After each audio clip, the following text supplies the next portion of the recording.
ಪರೀಕ್ಷೆ ಫಲಿತಾಂಶದ ಪ್ರಶ್ನೆ ಪತ್ರಿಕೆಗಳು ಲೀಕ್ ಆಗಿದಾವೆ ಅಂತೇಳಿ ಒಂದು ವಿದ್ಯಾರ್ಥಿಗಳ ವೇಷದಲ್ಲಿ ಒಂದು ಹೋರಾಟವನ್ನು ಶಾಂತಿಯುತವಾಗಿ ಮಾಡಬೇಕಾಗಿತ್ತು. ಇವತ್ತು ಆ ಹೋರಾಟ ಯಾವ ರೀತಿ ನಡೆದಿದೆ ಅಂದರೆ, ಇವತ್ತು ಪಾಕಿಸ್ತಾನ ಬಾಂಗ್ಲಾದೇಶದ ವಿದೇಶಗಳಿಂದ ಇವತ್ತು ಹಣ ಅವ್ರಿಗೆ ಸಂದಾಯ ಆಗ್ತಾ ಇದೆ. ಅದ ಪ್ರತಿಭಟನೆ ಹೋರಾಟ ಯಾವ ರೀತಿ ಇತ್ತಂದ್ರೆ ಅವ್ರದ್ದು ಆ ಹೋರಾಟದಲ್ಲಿ ಲಾಂಗು ಮಚ್ಚು ಬಡಿಗೆ ಕಲ್ಲುಗಳಿಂದ ಅವ್ರು ಹೋರಾಟವನ್ನು ಮಾಡ್ತಾ ಇದ್ದಾರೆ. ಆದರೆ ಅವ್ರ ಉದ್ದೇಶ ಏನದಪ್ಪ ಅಂತಂದ್ರೆ, ಈ ಭವ್ಯ ಭಾರತದಲ್ಲಿ ಅರಾಜಕತೆಯನ್ನು ಸೃಷ್ಟಿ ಮಾಡಬೇಕು. ಯಾವ ರೀತಿ ಬಾಂಗ್ಲಾದೇಶದಲ್ಲಿ ನೇಪಾಳದಲ್ಲಿ ಹೋರಾಟ ಆ ಟೈಪ್ ಒಂದು ಹೋರಾಟ ಮಾಡಿ ಈ ಜಗತ್ತಿನಲ್ಲಿ ಒಂದು ಅತಿ ದೊಡ್ಡ ಪ್ರಜಾಪ್ರಭುತ್ವ ರಾಷ್ಟ್ರ ಭಾರತದ ಒಂದು ಹೆಸರನ್ನು ಕೆಡಿಸಬೇಕು, ಸನ್ಮಾನ್ಯ ನರೇಂದ್ರ ಮೋದಿ ಅವರ ಹೆಸರನ್ನು ಕೆಡಿಸಬೇಕು, ಅವ್ರು ತೇಜೋವಧೆ ಮಾಡ್ಬೇಕಂತೇಳಿ ಇವತ್ತು ಹಿಂಸಾಚಾರವಾಗಿ ಹೋರಾಟವನ್ನು ಅವ್ರು ಮಾಡ್ತಾ ಇದ್ದಾರೆ. ಆದರೆ ಈ ಹೋರಾಟವನ್ನು ಭಾರತೀಯ ಜನತಾ ಪಾರ್ಟಿ ತೀವ್ರವಾಗಿ ಖಂಡಿಸ್ತದೆ.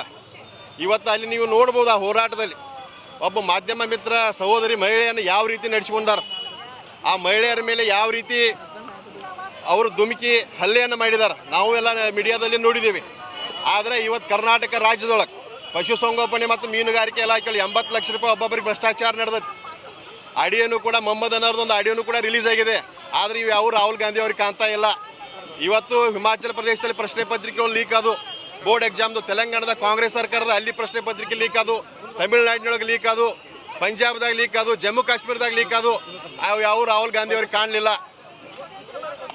ಧಾರವಾಡದಲ್ಲಿ ವಿದ್ಯಾರ್ಥಿಗಳು ಪ್ರತಿಭಟನೆ ಮಾಡ್ತಾ ಇದ್ರು, ಆದರೆ ಅವ್ರ ಮೇಲೆ ಲಾಠಿ ಚಾರ್ಜ್ ಮಾಡಿದವ್ರು ಯಾರು?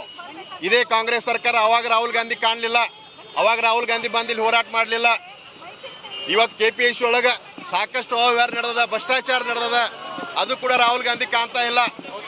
ಇವತ್ತು ದೇಶವನ್ನು ಅಸ್ಥಿರಗೊಳಿಸಬೇಕು, ದೇಶದಲ್ಲಿ ಅರಾಜಕತೆಯನ್ನು ಸೃಷ್ಟಿ ಮಾಡಬೇಕು ಅನ್ನುವಂಥ ಉದ್ದೇಶ ಇವತ್ತು ಕಾಂಗ್ರೆಸ್ ಪಕ್ಷದ.